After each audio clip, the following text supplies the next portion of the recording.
So I am Jenny Durand, and I am the chair of the Southern Chapter. I'm also the professional development coordinator and pyramid model regional lead for WI-AIMH. We have our other chapter leadership team joining our webinar today as well, and you can see them on your screen. They're going to be the ones monitoring our chat box and our Q&A and making sure that we get questions answered by you. If you are in early care and education and you need registry credit, please make sure that you type your name in the chat box so we can make sure that we have our attendance list up to date. If you did not provide your registry number during registration, you can email us, and our email address is up on the screen right now, and we'll get back to you with your registry information. We are recording the webinar, and we'll email it out to you within the next 24 hours, so you can share that with your other colleagues. Just a reminder that you can only receive registry credit during this live viewing of the webinar. And again, if you have any questions, to put it in the Q&A box, and after the presentation, we will have a question and answer time where Donna will be able to answer some of your questions. So we are excited to welcome Donna Anderson today and learn more about infant massage and nurturing touch.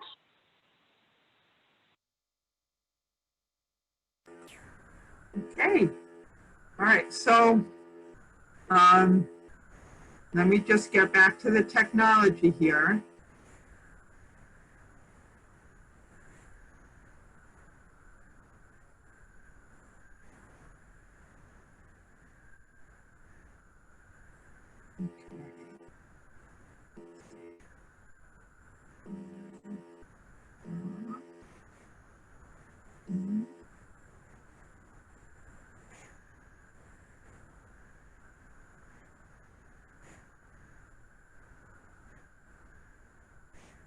Okay, can you hear me?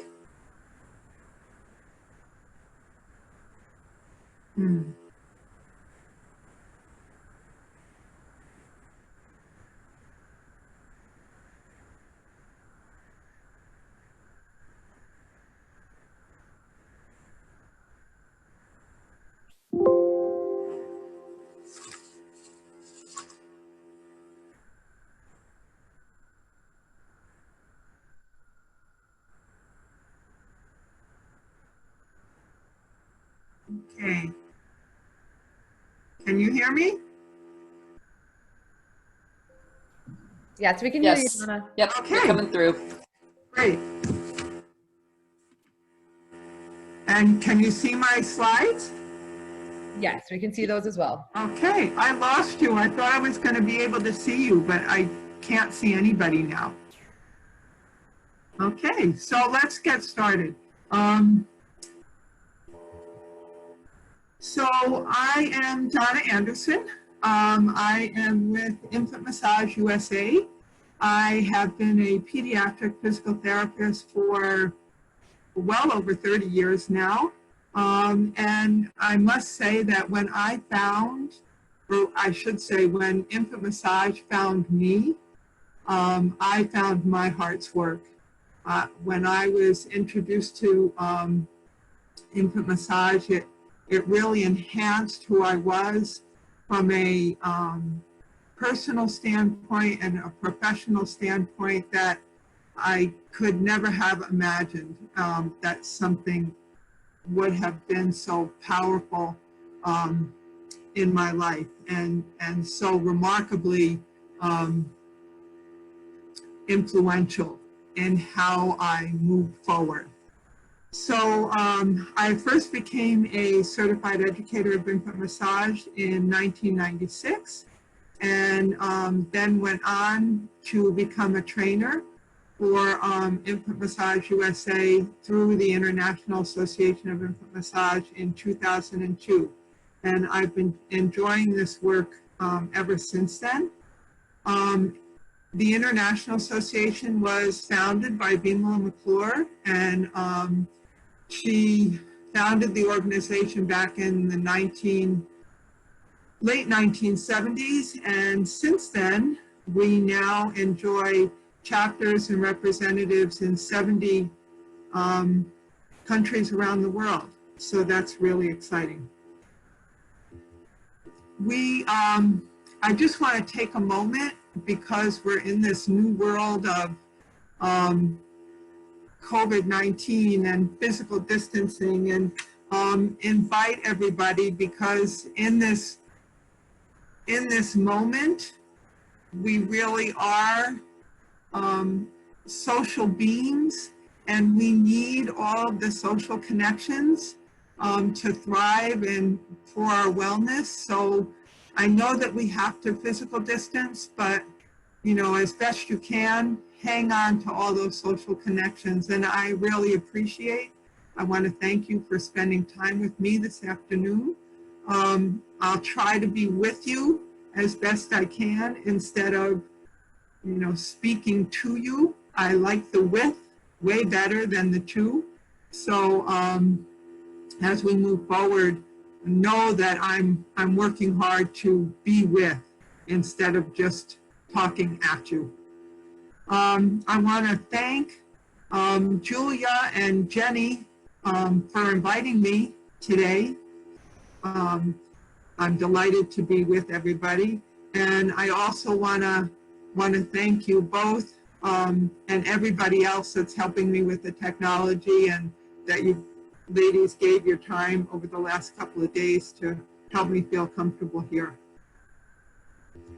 So before we get started to specifically talk about infant massage, I'd like to just spend a little bit of time talking about why infant massage. What's the foundational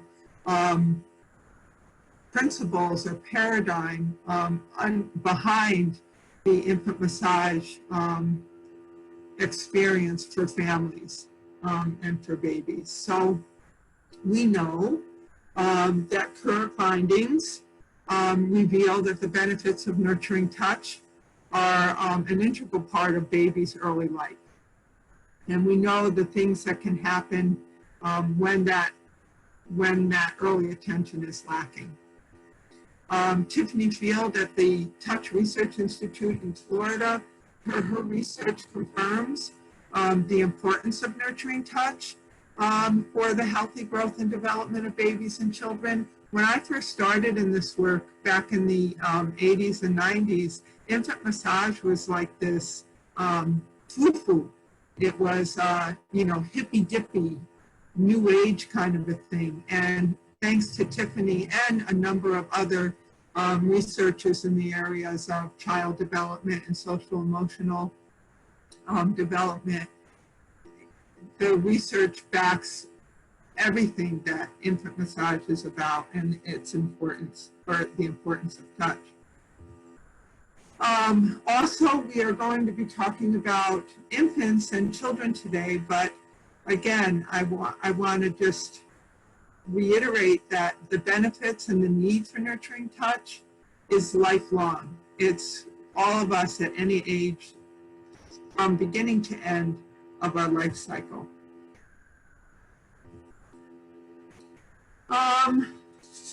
So from here, let's start from a physiological standpoint. So what do we know about touch? We know that there's a basic premise in physiology that the earliest systems or structures to develop are the most fundamental to us. So we know that the touch system, or the tactile system, is the earliest functioning system in all species studied so far. Current research suggests that it's the last to fade, and we do know that touch, or the tactile system, our sense of touch, does not wane as we get older, like our eyesight gets worse or our hearing fades. The touch system does not wane as long as it continues to receive stimulation. So we need to continue to get that touch in order for it to stay present. We know that touch is the only sense that we cannot live without. We can live without our sight, we can live without our taste, but we can't live without touch. We will perish. Okay, so hang on to that, what we know about touch just from a physiology standpoint, and hold on to it for a couple of minutes, and we're going to switch over to an anthropological perspective around touch and connection. So we know that the human nervous system is old, and especially including the structures that control our emotions. We know that a child's brain, well, all of our brains, human brains, have pretty much three regions that work together. And the oldest part of our brain, the oldest part of a child's brain, is that reptilian brain. That's our brain stem.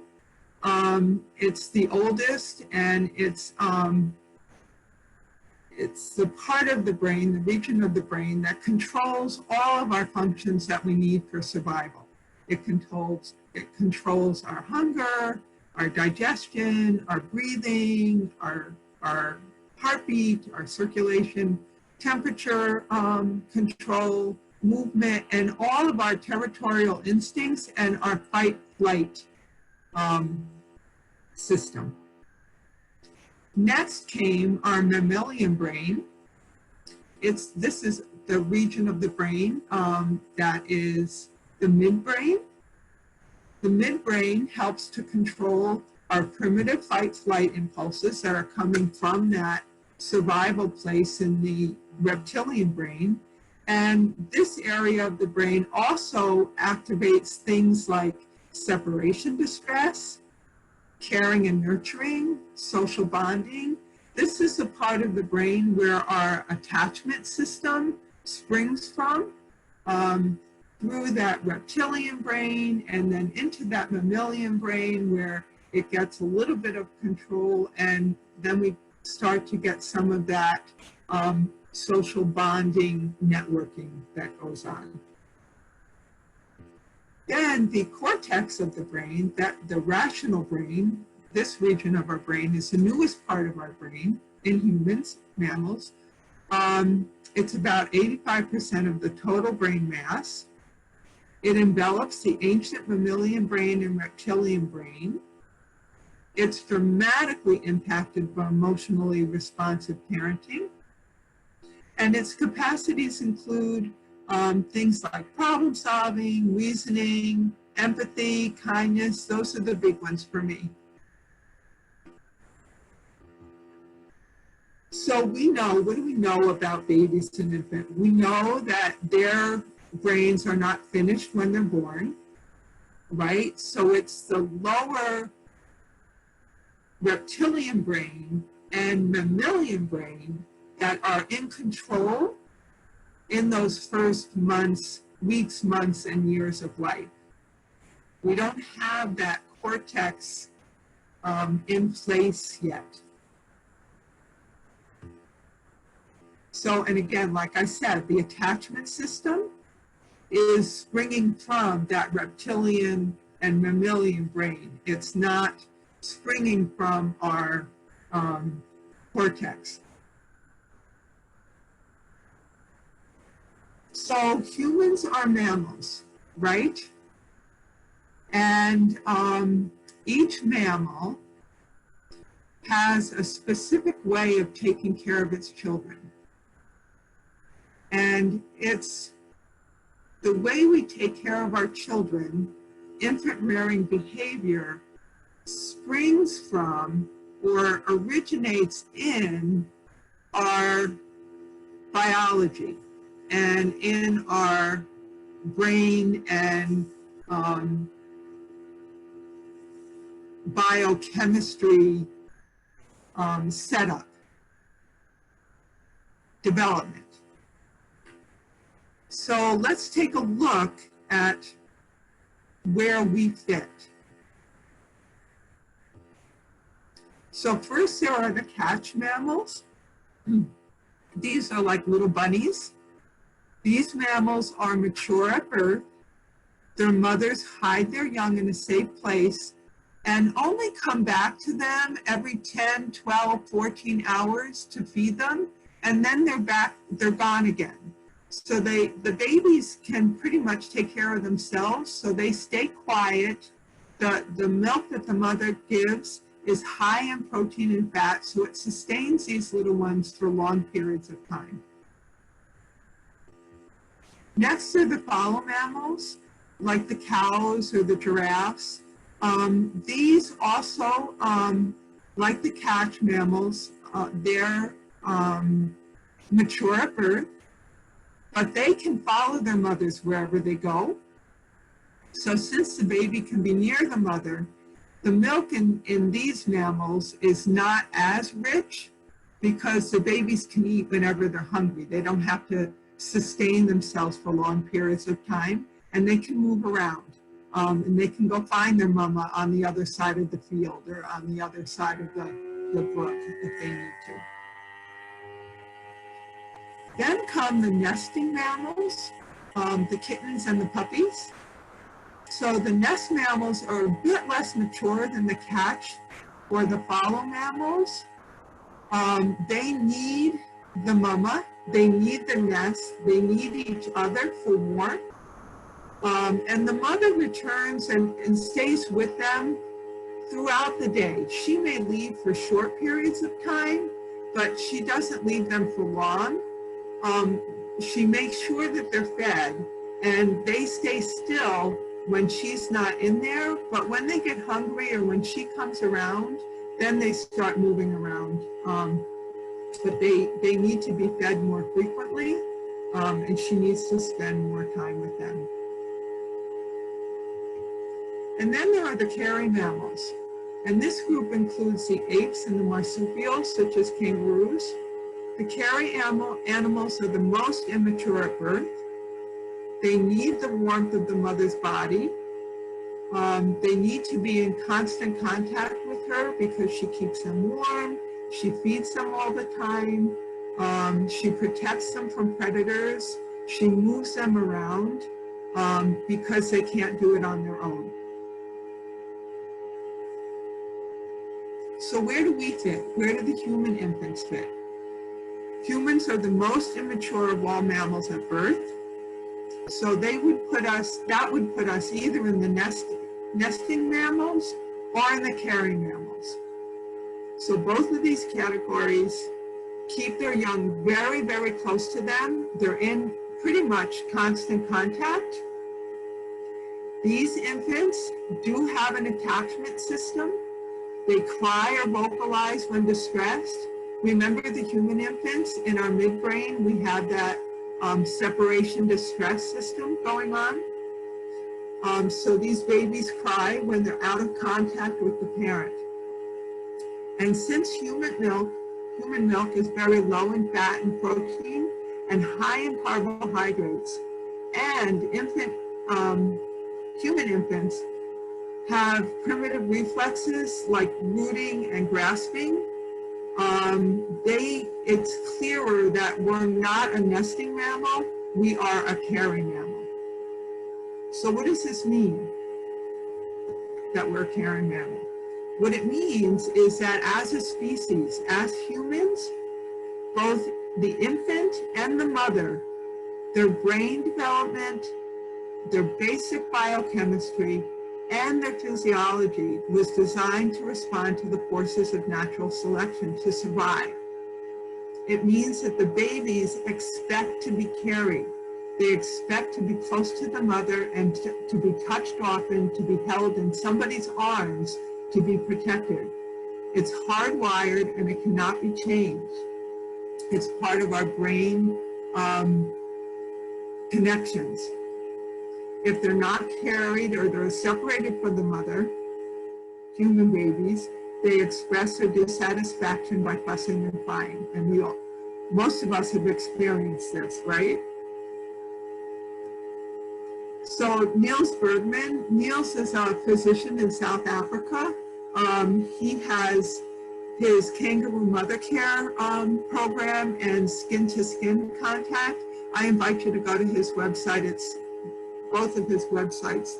It's full of all sorts of wonderful information. So he tells us that carrying baby is the biological norm. And Matthew Lieberman, I'm reading this book, it's called Social. This book, it's so interesting. He says, love and belonging might seem like a convenience we can live without, but our biology is built to thirst for connection because it is linked to our most basic survival needs. Connection is one of many evolutionary adaptations that support our sophisticated sociality, but our need for connection is the bedrock upon which all the others are built. And I happen to agree with Matthew Lieberman. All the research that I've done, it supports this. This is not a foo-foo. It's not a hippy-dippy. We need to be with each other. So for years, 99% of human history, firmly rooted in the forces of natural selection, mamas carried their babies almost continuously. They slept with them at night. They nursed them frequently for up to 4 years of age, and they comforted their cries immediately. Babies and mamas were always together. And in our societies, in human cultures, early human cultures, you know, we lived in social communities. And so it wasn't only the mama, it was also the aunties and the grandmas and the older children. It was a whole community that was supporting the mama and the baby together so that mama could meet the needs of the infant. So hang on to this, okay? So now we have the touch piece and we have the anthropological piece, and now we'll pop into another piece.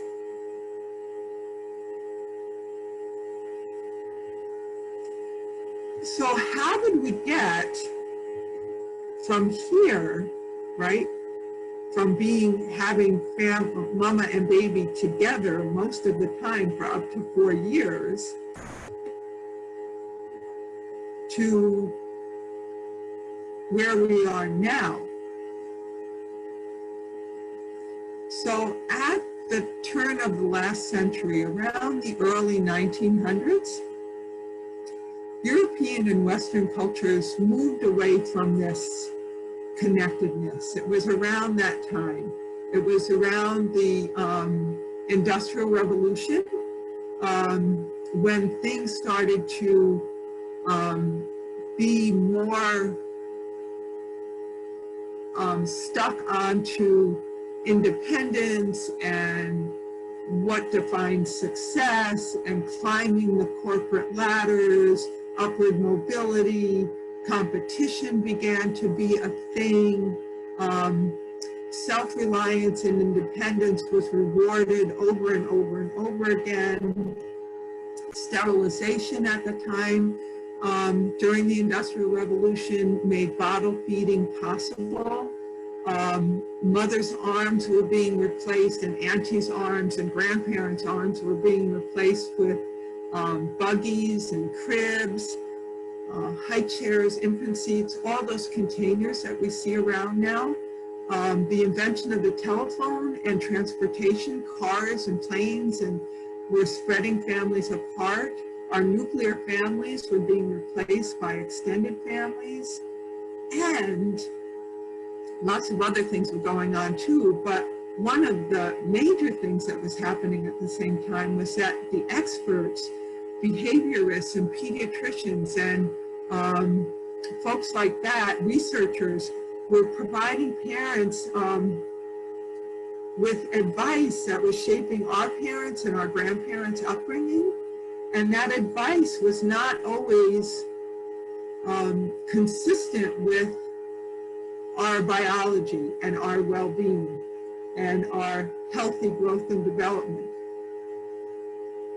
In 1928, a gentleman by the name of John Watson, in his book, The Psychological Care of Infant and Child, said, "There is a sensible way of treating children. Never hug and kiss them. Never let them sit on your lap. If you must kiss them once on the forehead when they say goodnight, shake hands with them in the morning. Give them a pat on the head if they have made an extraordinarily good job of a difficult task." This is the expert, okay? This is against everything that mamas want to do. It's against their biology, but they were the experts, and every family wants to do, I believe, what's absolutely the best thing in their child's interest. But in order to do that, we weren't meant to parent in isolation, and so families started to listen to the experts against what was going on in their innate and mama wisdom, and started to change the way that they were parenting and the child-rearing traditions that they once had were being replaced by this kind of information. A little bit later in 1935, folks like Luther Holt, in his book, said, "Do not pick up baby no matter how long it cries. Feed the baby on a strict 4-hour schedule. Bottle feeding is considered as good as breastfeeding. Abolish the cradle, as rocking is an unnecessary habit, hard to break and very useless." Again, totally against what we know from our evolution and from our anthropological standpoint and from a physiology standpoint. It doesn't match. So we now know that disregarding the intrinsic biological development of humans may have not so good outcomes, right? Margot Sutherland, in her book, The Science of Parenting, says, "One of the biggest problems in the past has been the assumption that the child's developing brain is a robust structure that can withstand all manner of stress. Neuroscientific research has now found this to be a fallacy. Whilst children have some measure of resilience, and genetically speaking, some more than others, the developing brain in those crucial first years of life is also highly vulnerable to stress. It is so sensitive that the stress of many common parenting techniques can alter delicate emotion, chemical balances, and stress response systems. Remember that attachment system in our midbrain?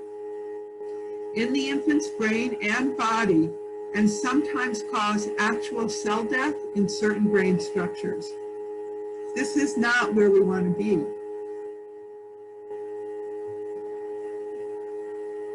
On top of those three things, okay, now we have our cultural perspective, where the US, here in America, we are still pretty touchy about touch.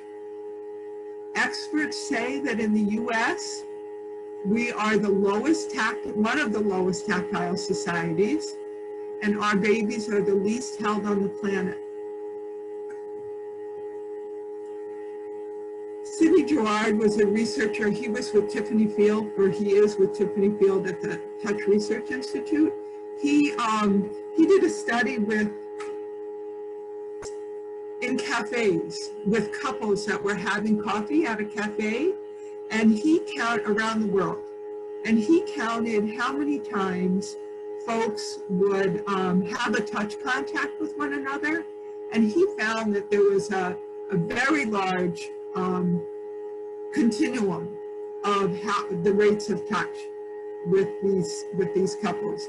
And what he found was that in Florida, here in the US, when he was doing his study, they touched each other on the low end of that spectrum, and couples in Puerto Rico touched each other on the highest end of that spectrum. And this is the point in time where I would ask for some input from you guys, but I'm just going to tell you that in Puerto Rico, those couples were touching each other about 180 times in an hour. You know, just little touches, but making a touch contact. Where in Florida, here in the US, those couples were touching each other on average 2 to 3 times. So we are definitely not at the same end of the spectrum when it comes to rates of touch here in this country. Also, Tiffany and her colleagues down at the University of Florida of Miami also looked at current observations around American mothers and cultural values and customs in support of those mamas, and found that our values here in the US and parenting customs frown on mothers exercising this natural instinct for closeness and contact with their babies. We discourage mothers from breastfeeding in public. We encourage mothers to refrain from carrying our infants and holding them closely throughout the day. Mothers, parents, caregivers continue to use strollers, buggies, infant seats to hold and to move their children about. Babies are sleeping alone in cribs or beds, you know, down the hall. And I know there's a lot of conversation around this, you know, from safety perspectives, and that's a whole nother conversation that we can have, but we're just talking about, you know, at this point in time, biology and what babies expect or what their systems expect. We know there are a lot of childcare providers in this space with me today, and you know the rates of child abuse or inappropriate touch has increased. You know, fear among adults. You know, and wanting to, you know, our natural instincts to want to hold and hug and little ones. Parents fear that intimacy and closeness may foster dependency, and in our culture, since the turn of the last century, you know, is steeped with independence and rugged individualism. And parents are still supported to let their infants and children cry it out so that we don't spoil them. I know my mom was so concerned that I never let my baby cry. But, you know, she was brought up with those experts from the, you know, early 1900s telling her that she shouldn't do that.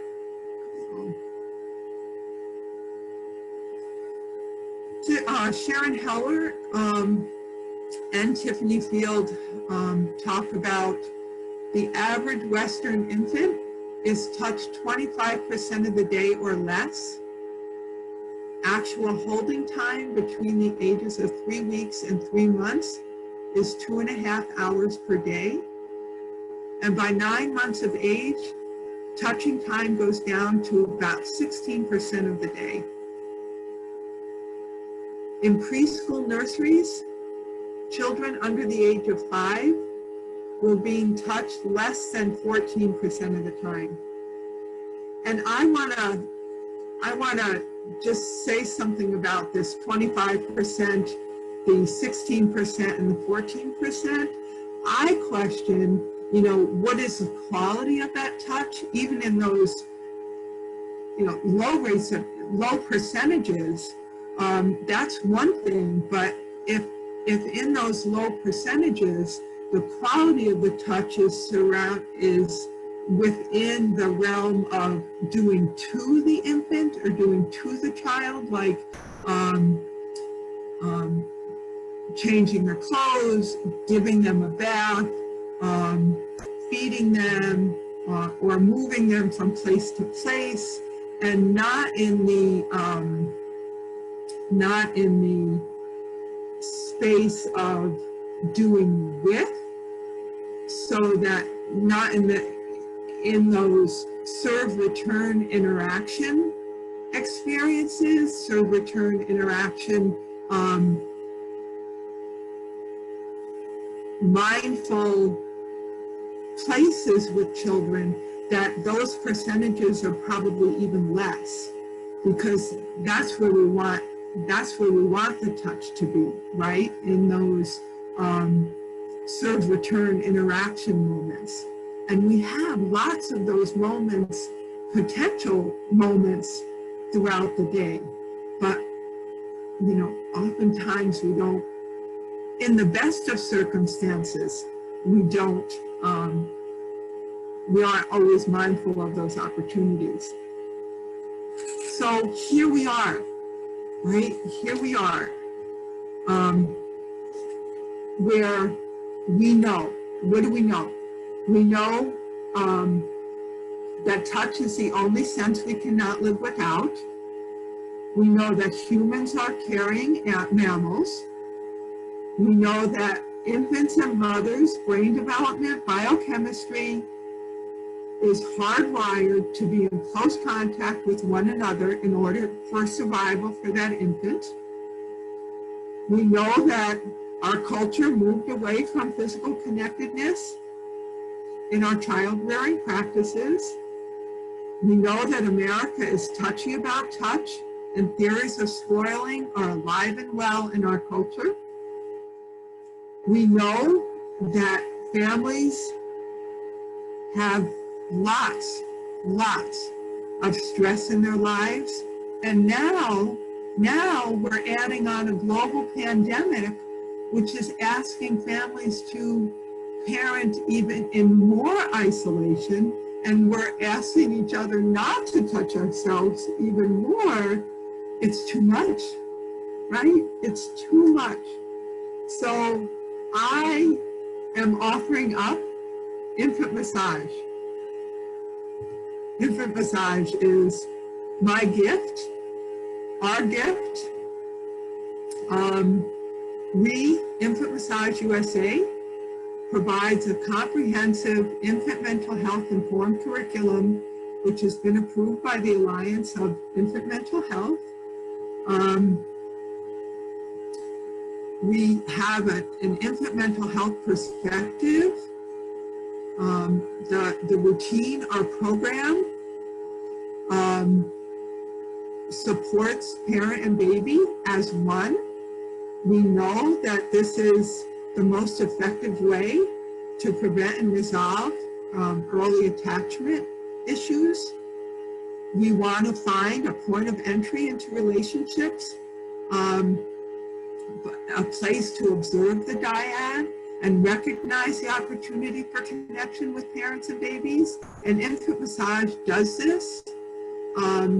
The experience itself, this supporting the parent and the baby and finding that point of entry, is inherent in the infant massage experience. And infant massage supports that approach of doing with rather than to the baby. Everything about infant massage is about with instead of to. And that's the difference between providing touch experiences and contact experiences outside of that serve and return interaction. Infant massage is a serve and return interaction experience, and it's not just about strokes. I mean, strokes are a way to get there, but it's about that encompassing, loving, nurturing, consistent predictable, fun, interactive experience for both parent and child. So I was going to take a break here, but I think I'll show you the video first, and then we'll have a conversation, if that's okay with everybody. I hope it's okay with everybody, because I can't see anybody. And hopefully this will work. So this is from Infant Massage USA, and it's a, they talk about our program at the Achievement Center in Ohio.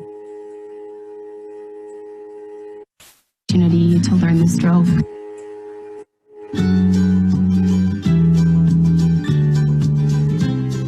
Infant massage is taught by a certified instructor to parents with their young babies. The parents are taught nurturing touch strategies and strokes to help support the child's overall development, as well as what we like to say, attuning the relationship. Here at the Achievement Centers for Children, we really like to think of infant massage instruction as about 20% technique and 80% communication. Babies are communicating so many things all the time throughout the infant massage classes, and helping the parents notice what the babies are communicating gives them a real sense of connection. I have twin daughters, Emma and Claire. They're 3.5 months old. We did the infant massage, which my girls loved. It's been pretty helpful as far as just some bonding techniques with my kids. I have a little boy named Clayton Seuss. He's 15 months. He was born with Down syndrome, and we have just been having a ball. It's been such a special time for Clayton and I to have together, and learning those techniques of how to calm him and help him feel better, and just special time, I think, for mommy and baby, or daddy and baby.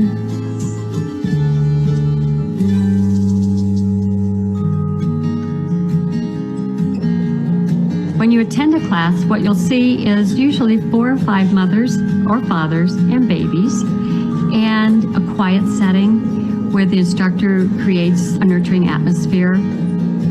As instructors, we try to take a back seat. We're not the ones massaging the baby, we're supporting the parents and massaging the baby. He has a fussy time, and it's kind of in the evening, and that's when the classes were offered. And as soon as I would put the oil on my hands and just kind of touch him, he just relaxed, and it was almost instant. I didn't really have to do anything. And then once you really start working and massaging the legs and massaging the feet and talking to him, and he was looking around, that's when I noticed more that he started making some more noises, and he really seemed to enjoy it. Parents are guided through not only the education around why this touch is helpful, but how to actually do it. And they have a chance to pay attention to the baby's cues and see that they are responding to what the baby needs, and that they do know their baby maybe better than they thought. Infant massage, I thought, was a good thing for London, because being London, she's a handful. Infant massage is a great way to reduce stress for everybody, for London, for mommy and myself. It's another strategy to calm her down. If she's crying, we can try some of these techniques that we learned. I'm teaching my husband. It definitely has helped him since he's just so busy all the time. It's great. He loves the fact that it's his bonding moment with the girls. My first experience with infant massage was taking a class with my child and getting the opportunity to learn the strokes and engage with her during that class. After having that experience with my own child, I knew that it could be a great avenue to work with the families here that we work with at the Achievement Centers for Children.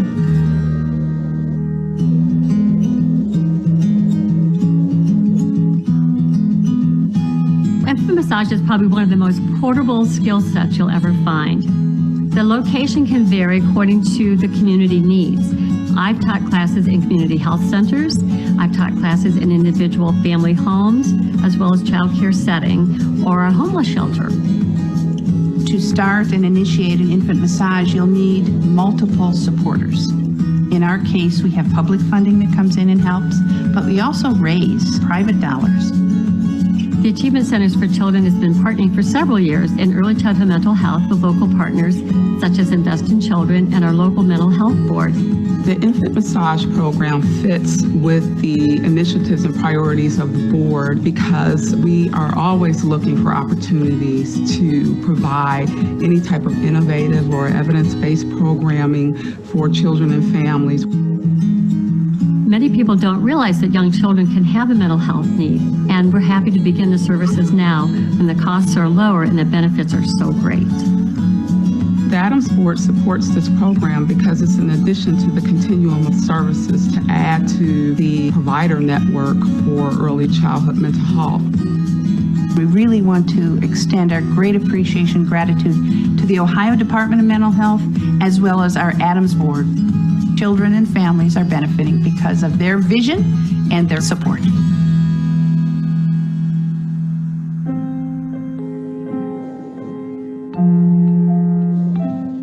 A child's brain development, 80% of it is developed within the first 5 years.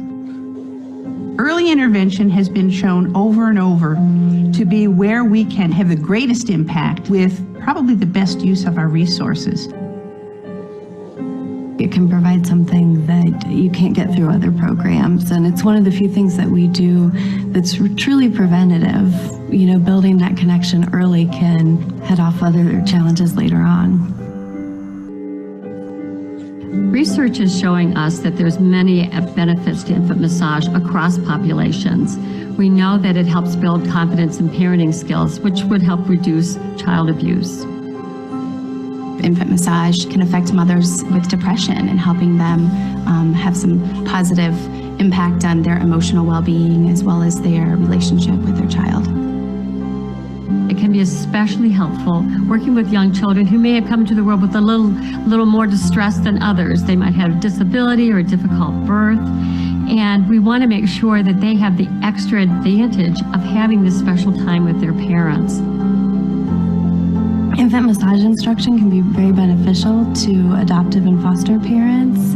It gives them an opportunity to connect with a child that wasn't there maybe initially and that has maybe had some interruptions to their connection process. For moms and dads, what infant massage is really about is building connection through touch, for finding that they feel closer and more in tune with what their child's needs are.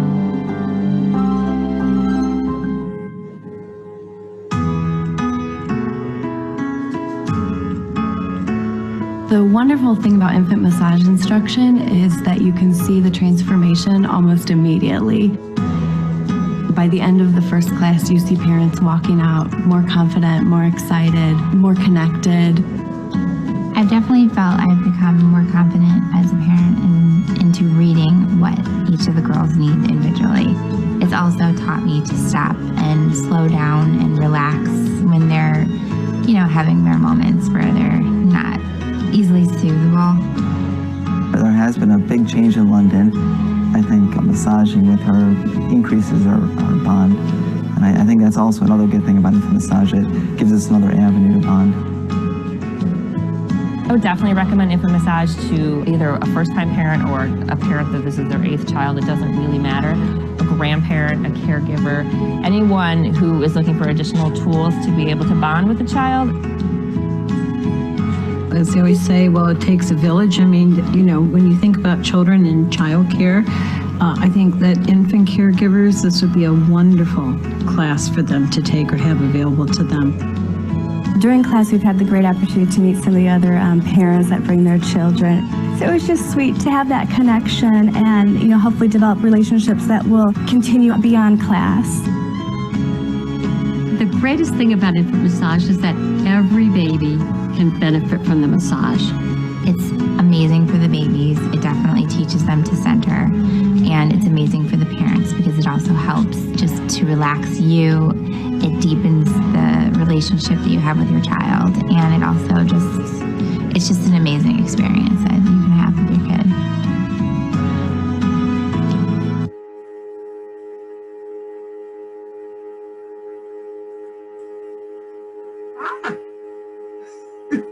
You're there.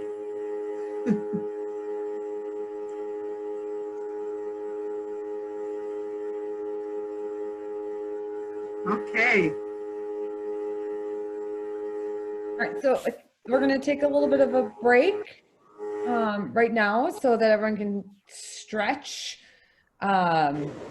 refill water, coffee, tea, whatever you need to. How long are we taking for a break? We need a couple of minutes. Yeah, let's just take a quick 2 minutes, and then we can also have any questions, if you have any of those, to type those into the Q&A box right now, and we will take some question and answer time when we return in 2 minutes.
All right, let's get started with some questions for Donna. Abby, would you like to read off a couple of those questions that we have coming in? Sure. Hold on one moment. I'm going to go tell my husband to stop vacuuming because everyone could probably hear that. Brendan, I'm talking. I'm on the webinar talking. Okay. Such is quarantine life. Here we are. Okay. There was a good okay, so lots of really good feedback that people are finding this information to be very interesting and helpful. There is a question just on getting information on becoming a trainer for this, which Donna, I think you're going to get to at some point. So we wait until that time. And that is all we have for questions at the moment. So I will just before we go on, just make mention too, we've had a lot of comments about the humming, that people can hear some of the feedback. So thank you everyone for your comments. Like we know, we're learning in times of quarantine that and using technology can be pretty finicky. So it is something that we can't fix. I know that noise though can be very dysregulating. So we'll all just, practice some good self-care. I know on my computer, if I turn the volume down a little bit, it actually, and now the dogs start barking.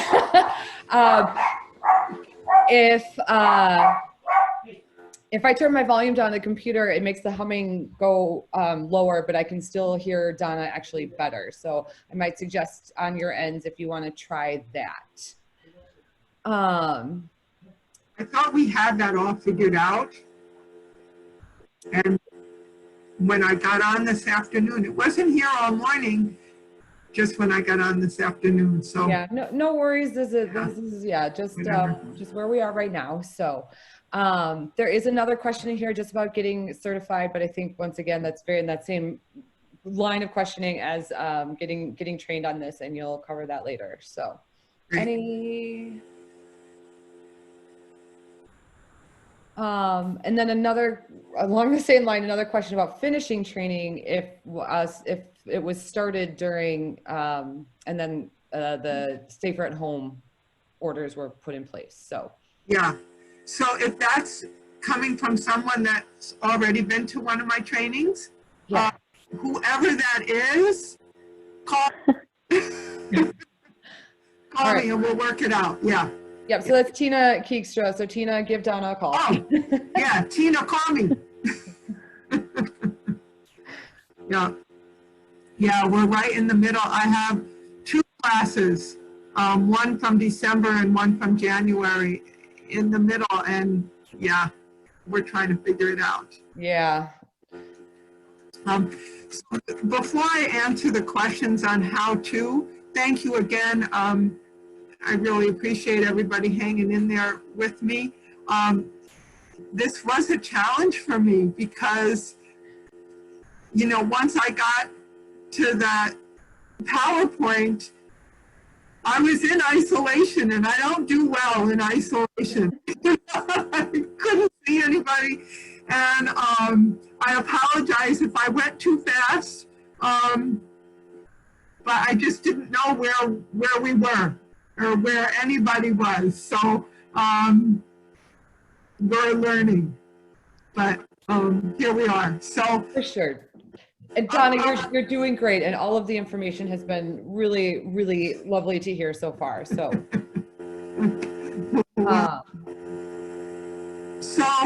becoming an infant massage educator for families. So our program, it's a 4-day. It was a 4-day in-person class. And then beyond the 4 days together, there's a take-home open book exam, which also includes a practicum piece to share the work with 5 families. And then when you send your exam and all the materials back, you send a feedback form from each of the 5 families that you shared the infant massage with. I will go anywhere to do trainings. There are 10 of us here in the United States, scattered around the United States, doing trainings. I got a follow-up email from Stacy at the partnership in Milwaukee. We have a training scheduled in July, and it was going to be probably up in the Wausau area. But I don't know. I don't know if we're going to be able to do a training in person. The organization Infant Massage USA and the partnership are trying to negotiate if we don't have an in-person training, what platform is going to support a 4-day interactive, all about touch and connection kind of educational program moving forward. You know, will it be a combination? Will we have to keep participant numbers down? You know, are people going to be comfortable staying in hotels? I just don't know. So the best scenario I would say at this point in time is stay connected with me on the my email was on that first. Did we send a copy of this PowerPoint to everybody? Did we send that PDF out? If not, I will. And my contact information is there. And it's donna.anderson@infantmassageusa.org. So just email me if you're interested in getting trained, and I'll keep you on the list and keep you in the loop. But yeah, we're trying to work it out. But I'll come to you. I mean, I can do that, or you could come to, you know, one of our trainings coming up in either in July or in the fall, maybe, if we postpone it a little bit longer. So. I actually will be sending the PowerPoint out after the webinar is over, so everyone will get that. Okay. I should probably send you the newest one. I added a couple of things this morning, but you know, they have the basics. So, and you just have to send the first one, because I didn't use it because our video worked. So we don't have to do the second one. That was way more fun. Thanks, Jenny. I'm glad we got to do the video. Yeah. So, and does anybody have any comments about, was the information, the lead up information, did it make sense, and was it useful in, you know, why infant massage?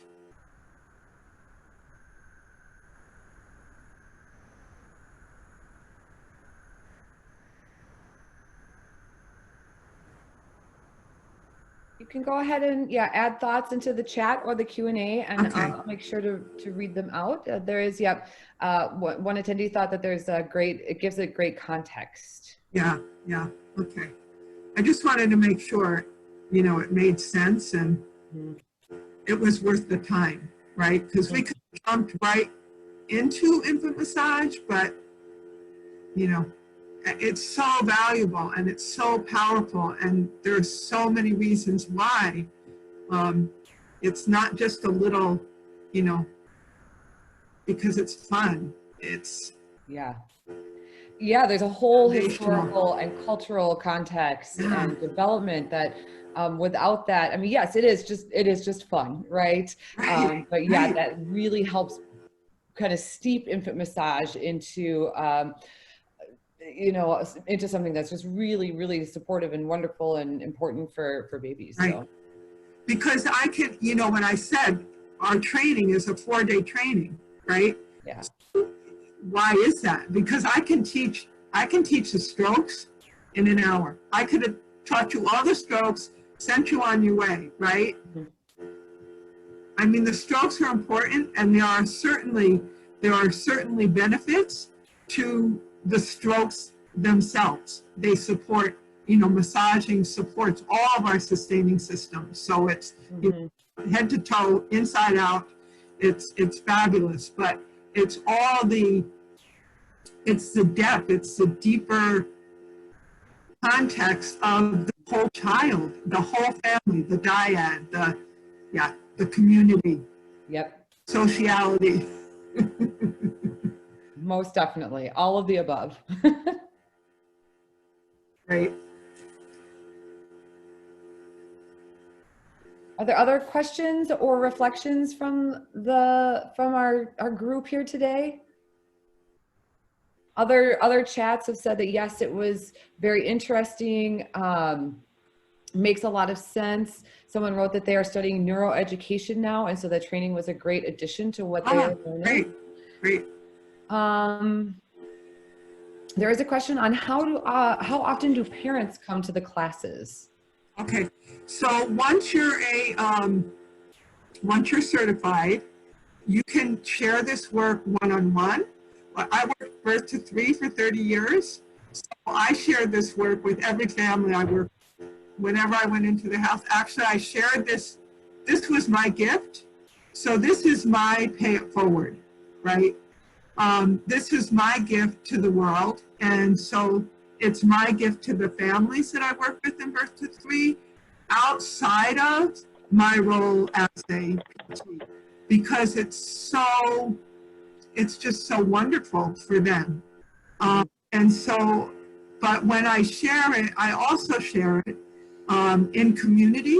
I had a sensational baby community infant massage class, and those classes are parents come once a week for 5 weeks.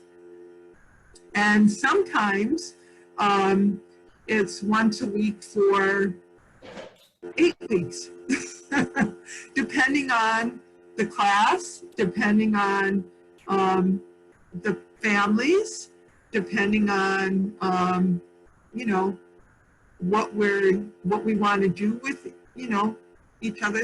I've had classes for couples. I've had classes for just dads. I've had classes for just grandparents. I've had classes just, you know, for first-time moms and babies. I work with teen parents, and that's always fun. I mean, this is my heart's work, right? So I share baby massage anywhere and everywhere somebody invites me to do so.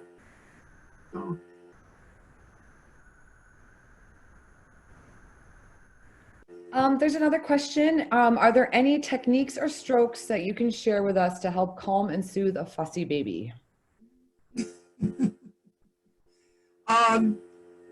Any touching, right? So,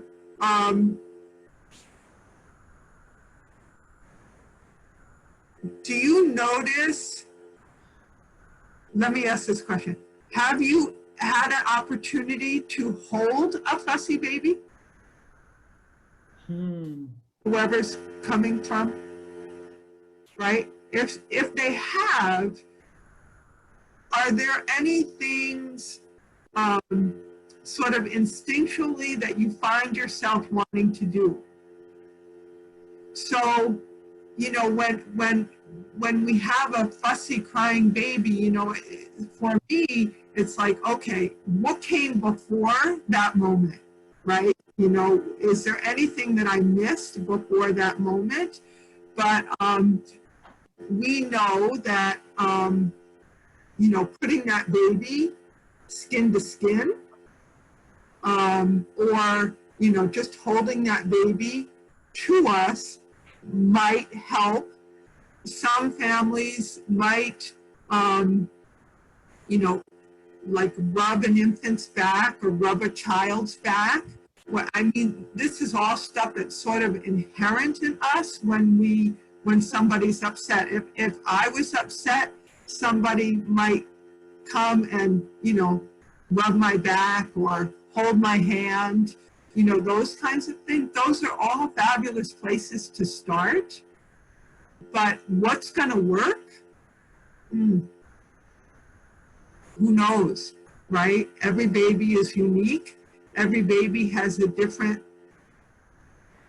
set of cues to tell us what's working and what's not working. Every baby has a different response to certain touches. You know, some babies might like to just have a still touch, resting hands. Some babies may need a little bit more. But in the training, we talk about all of that, and there are certain strokes that are more inhibitory, are more relaxing, and there are other strokes that are more excitatory. So we can help babies, you know, move from one state to another. And, you know, relief, there are certain strokes that help babies with discomfort, like teething or belly problems, you know, belly discomfort. Yeah, there's all sorts of strokes, but the routine for each individual baby will look different because they're all unique. And the experience between all the dyads that are possible will look different because those relationships are specific and intimate and we hope enduring, right? Yeah. A couple of comments just on that for those who have kind of used this in the past.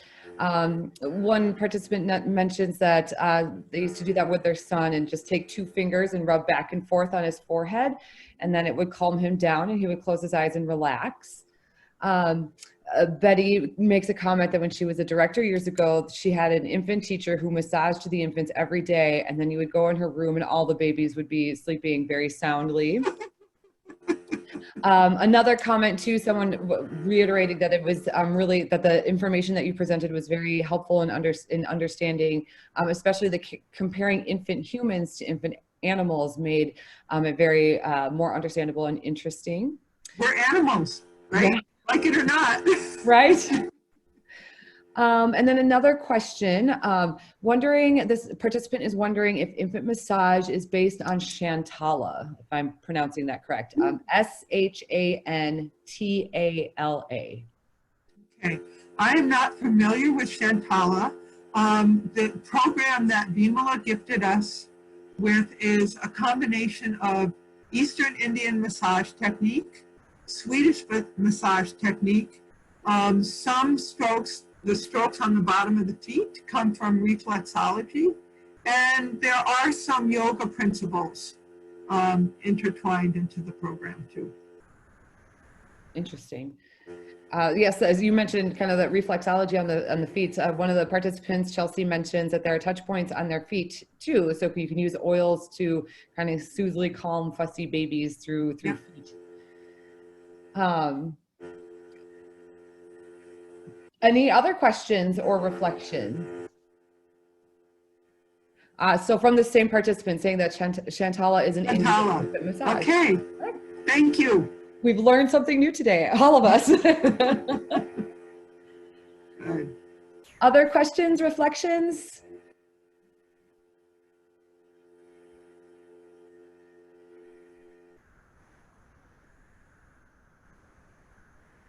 This was so fun. Thank you, you guys. Another participant mentions that she enjoyed this as their father was a massage therapist.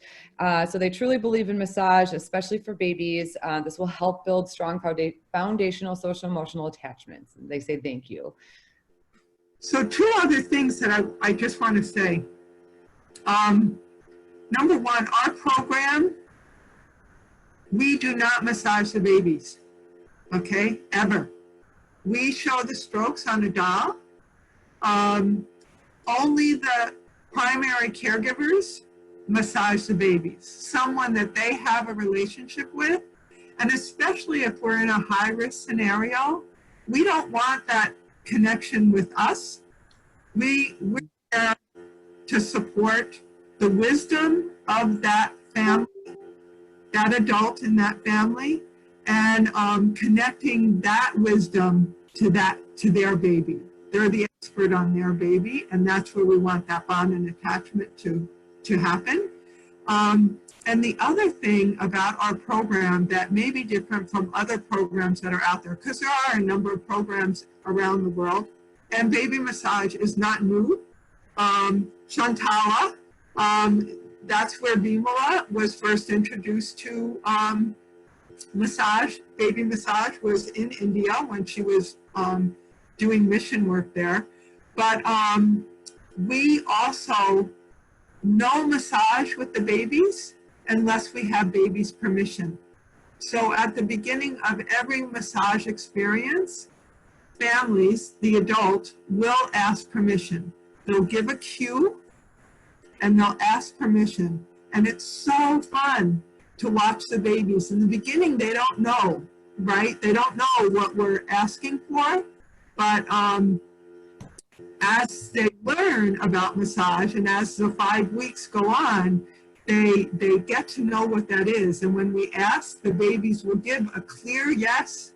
And families, you know, get so good at reading cues, and, you know, it just turns into this beautiful, connected communication. And that's what it's really about, that communication. But if the babies say no, no massage at that time, which helps us keep it paced to the baby's needs, right? So the baby rules. The baby is, we're following the baby. So the baby's the teacher, the parent's the expert, and we're just the supporter, supporting the space, holding the space for that family. Lovely. And the experience has been that the families that need it the most benefit the most, and it is such a, it's magic what happens in that circle or in that experience of infant massage. I mean, I've tried since 1996 to put it into words, and I can't. It's just magic. So, and it's a privilege to be in that circle. Totally. Another question, is there ever a time when massage can be harmful for babies? So, as a PT, I've worked with a lot of babies with, you know, that are medically fragile. And the answer is yes. I mean, there could be. If you're in a circumstance, you know, that, but because this program is baby-led and cues-led, if we understand if there are any underlying, you know, medical issues that we need to be aware of, from a stroking standpoint, we need to be aware of those, and we need to make sure that we have our team members, and so that we don't put babies at risk for harm.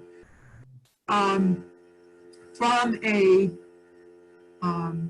communication and nurturing standpoint, if we're watching baby cues and letting the baby take the lead, and you know, parents are the expert,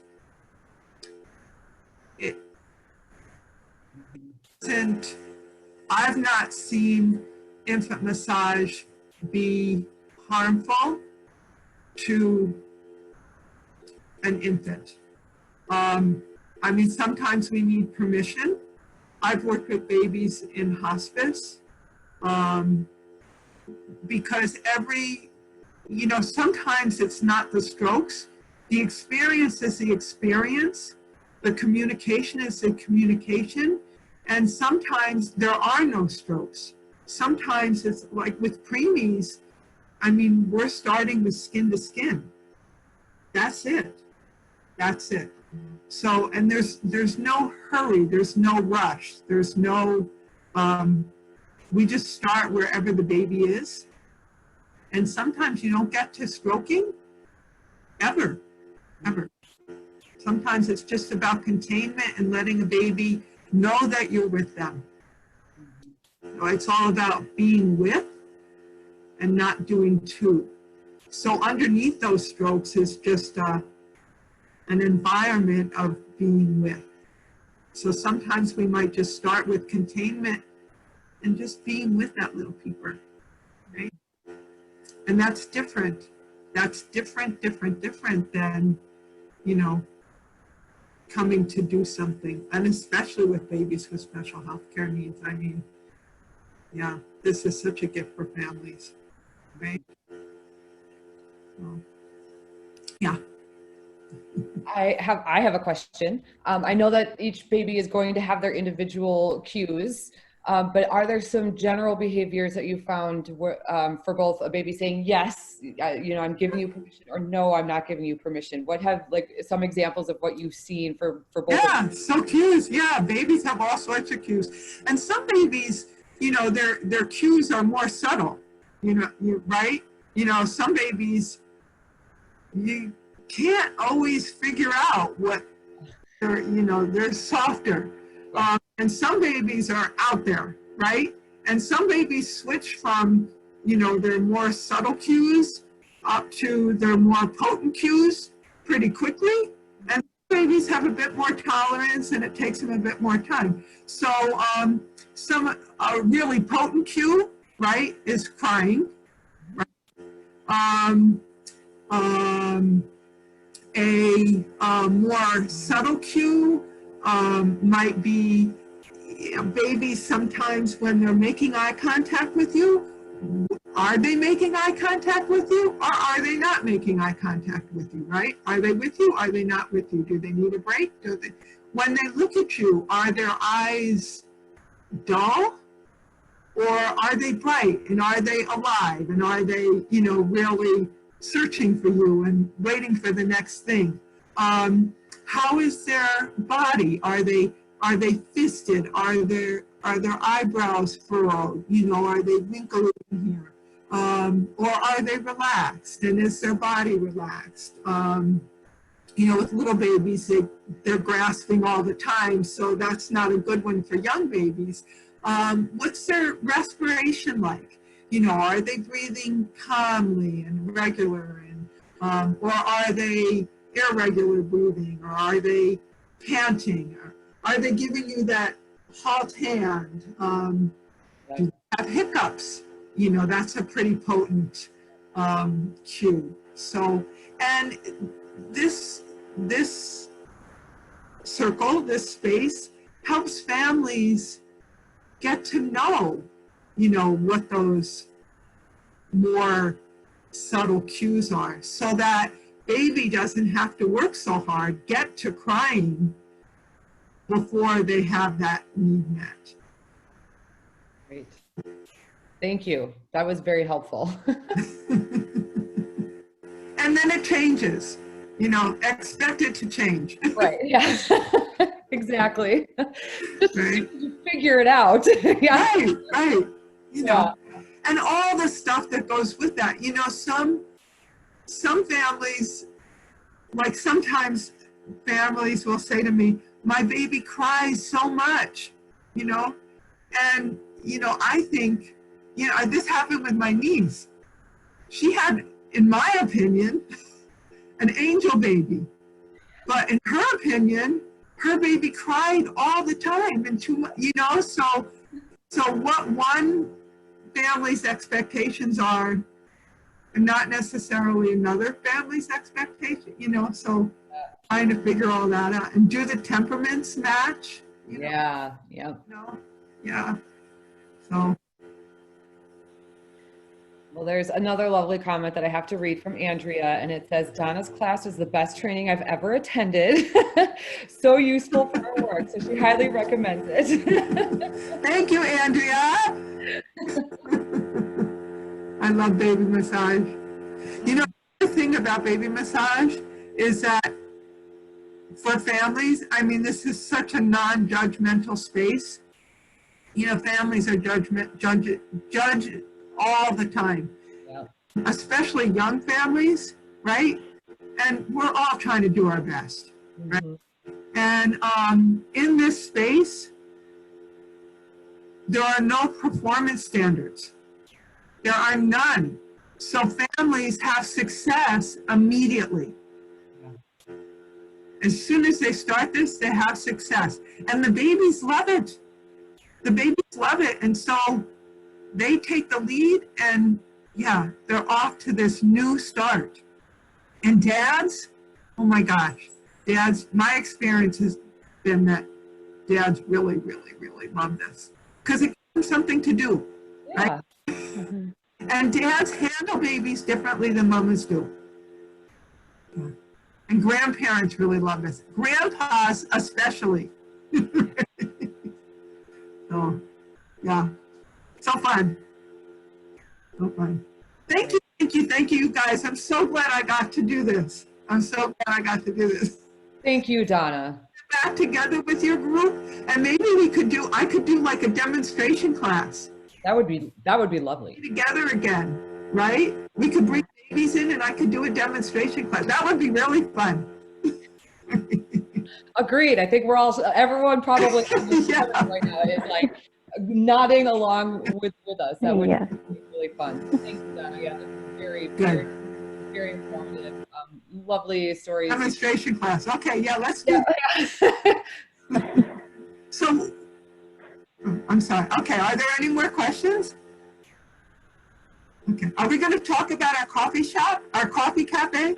Yes, yeah, I have some updates to share. So thank you, Donna. That was amazing and super exciting. And I want to share just a couple upcoming things that the chapter is doing and that WI-AIM is doing as well. So at WI-AIM, we really strive to ensure that all Wisconsin infants and young children reach their fullest potential through nurturing and consistent relationships within the context of family, community, and culture. During this unusual time, we know that the impacts of today are really going to affect our future. So as we bridge back into our new normal, WI-AIM is really striving to ensure that the social and emotional wellness of our youngest population and those who support them and their families is not forgotten and on the agenda of our policy workers. So something new and exciting is we just welcomed 2 new team members and to our pyramid model regional lead team, and we are growing capacity and creating resources supporting pyramid model implementation and also intentionally thinking about the mental health supports that are needed today in our world as we go back into our new normal. All of you here today, we know that you all play such a vital role in supporting WI-AIM by being the lived voice of those working with the young children and their families. So in the days ahead, we will need your advocacy and support and ideas on how we can ensure that the social emotional wellness and mental health supports are not forgotten. On our website, which you can see on the screen here, we have some resources that have been developed for families and professionals and self-care tools as we move throughout this really unusual time.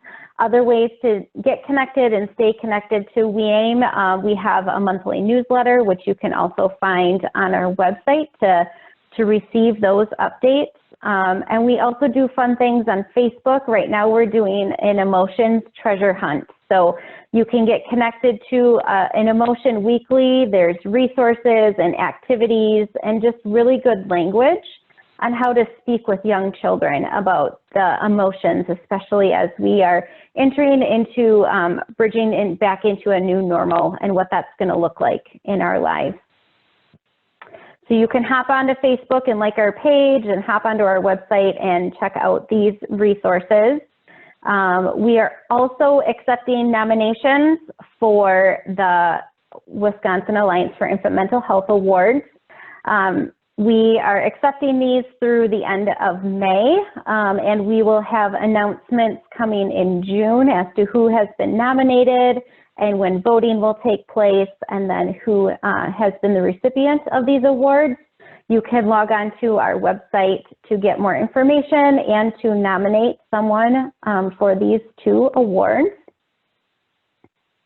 And then our exciting stuff with the chapter, one that Donna was talking about. So we want to stay connected to you all, and relationships are so important, even if it is just virtually. We want to stay connected to everyone. And so one really exciting opportunity is that we will be starting coffee with the chapters. So in the next couple weeks, just keep an eye open. We're gonna announce a day and time for Donna to join in and answer questions and have a little bit more conversation around our topic today and just connect again. And moving forward, we will always have this opportunity after our quarterly events just to connect with each other and have a chance just to, after the topic has sunk in a little bit, you can answer questions and get connected as well. We're just wrapping up our current book group discussion, and we have a couple more sessions of that left. And we will start our next discussion starting in July. So again, something else to get connected with. It's been really awesome for the people that have been able to check in monthly on a fun book around infant mental health and early care and education currently. And we will have our next quarterly event this fall, whether it needs to be held virtually or in person. I appreciate all of you joining today. As Abby is shrugging her shoulders, we have no idea. So this was a great trial run of what a webinar is going to look like and feel like. And so appreciate all of you for connecting today and allowing us to be our first experience in this format, and moving forward, having the opportunity to possibly do this again and hopefully be in person in the fall. But if not, we will be sure to connect virtually with everyone. Our email address is on the screen here, so please make sure that if you want to get connected to us, we always are interested in more topics, and if you're interested in presenting, we would love to hear from you. We really want the chapter to be what you need and to be about the people in our area. So we love ideas and just being able to connect with you. Also follow our Facebook page. Our chapter has its own Facebook page. In the upcoming weeks, we are going to do a little intro to our leadership team members, so keep an eye out for that so you can get to know them even if it's virtually. So thank you again for connecting today. It was really exciting to have so many people. It was our biggest attended event ever to date. So it's super exciting to have you all here. I know.